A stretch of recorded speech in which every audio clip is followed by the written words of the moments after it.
about the forests? No.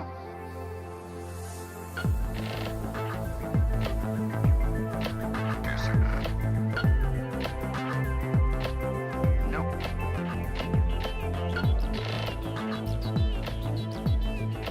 Yes, sir. Le phénomène de la migration irrégulière est complexe et extrêmement difficile à gérer pour le Maroc. Nous avons pas mal d'expérience en Europe en la gestion des flux migratoires et l'aspect droits de l'homme est particulièrement important pour nous parce que ça fait partie de nos grands principes en Europe.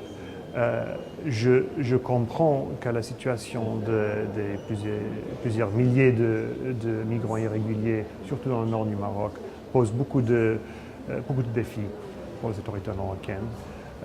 Et je pense que ce genre de projet, tel que le projet de Tonkin, est extrêmement important pour essayer de faire face à cette situation complexe. Et j'ai beaucoup d'admiration pour le travail qui a été fait au cours des 3 dernières années, qui a commencé d'ailleurs bien avant l'annonce de cette nouvelle politique migratoire du Maroc. C'est ça, l'intégration, ça prend toute l'envergure de l'être humain. Tous ces droits doivent être intégrés, depuis les droits basiques, les droits fondamentaux que nous sommes, droit à la santé, droit au logement, droit à l'éducation, tout ce qui tourne à l'être humain. En général, les migrants ne se sentent pas dans leur système ici au Maroc, pour plusieurs raisons. L'intégration n'est pas facile, vu que moi-même, j'en suis la preuve. Je suis au Maroc plus de 2 décennies. Très longtemps que je suis au Maroc, mais je n'arrive pas à m'intégrer dans la société marocaine. Parce qu'il ne suffit pas de régulariser les migrants, il faut leur ouvrir l'accès aux mêmes droits qu'ont les Marocains. Ça, c'est le principe de cette politique humaniste et humanitaire, c'est leur ouvrir donc les mêmes droits qu'ont les Marocains. Et tout ce qui est éducatif, donc l'accompagnement des enfants, l'école.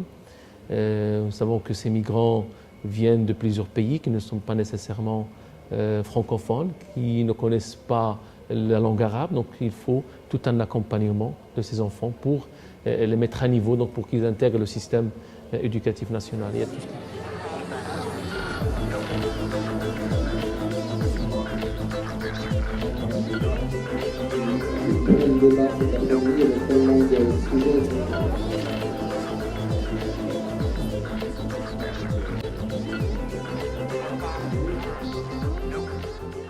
Le sujet du débat d'aujourd'hui, c'était l'accès, la généralisation de l'accès à l'éducation pour les enfants migrants en situation clandestine. Donc, il faut dire qu'il y avait des pratiques d'inscription de ces enfants-là, avec des problèmes d'accès à l'éducation liés surtout à la régularisation de leur situation dans le pays. Mais depuis le circulaire du 9 octobre 2013, à propos de l'accès de ces enfants-là à l'éducation au Maroc, il y a un gros saut dans ce sens-là, puisqu'il y a des facilités pour inscrire ces enfants-là. Malgré la sortie de la circulaire et de la note, il n'y a pas eu vraiment une grande demande, vu qu'on sait très bien que le nombre des migrants en situation irrégulière est de plus en plus grand au Maroc, mais la demande se fait très, de façon très légère, vu les susceptibilités de la langue arabe, de l'éducation islamique et même du niveau socio-culturel, socio-économique de ces familles-là. Ici, on parle d'Arija. Beaucoup de gens ne connaissent pas du tout les Darija. Nous, chez nous, on parle beaucoup plus le français et l'anglais. Donc, il faut d'abord commencer par apprendre aussi les Darija et pour une bonne intégration.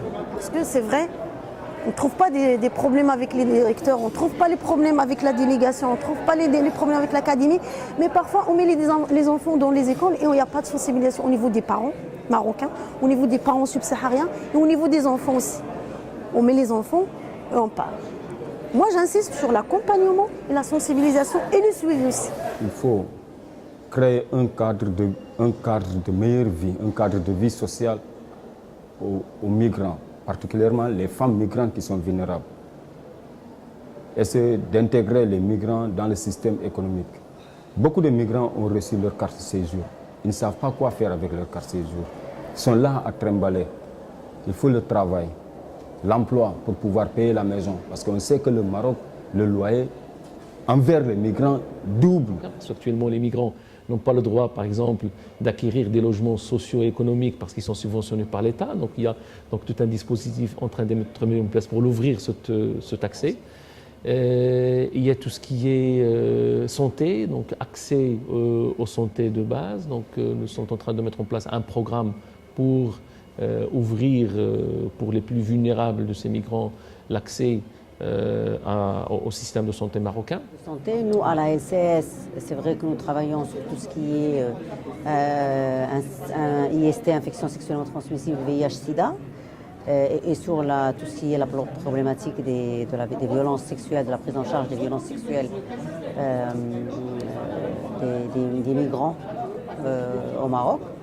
Mais le fait de travailler sur l'accès aux soins des migrants déjà vivant avec le VIH nous a permis déjà de développer un plaidoyer auprès du ministère de tutelle qui est le ministère de la Santé. Au niveau des soins de santé primaires, le ministère de la Santé est inscrit dans les principes d'Alma-Ata, c'est-à-dire elle doit assurer les soins à tout le monde, c'est-à-dire c'est tous les soins de santé primaires. Les vaccinations, les prises en charge des femmes enceintes, l'hygiène des milieux, la vaccination, etc. Tout ce paquet de soins, il est gratuit au Maroc. Reste un peu l'hospitalisation et les soins coûteux.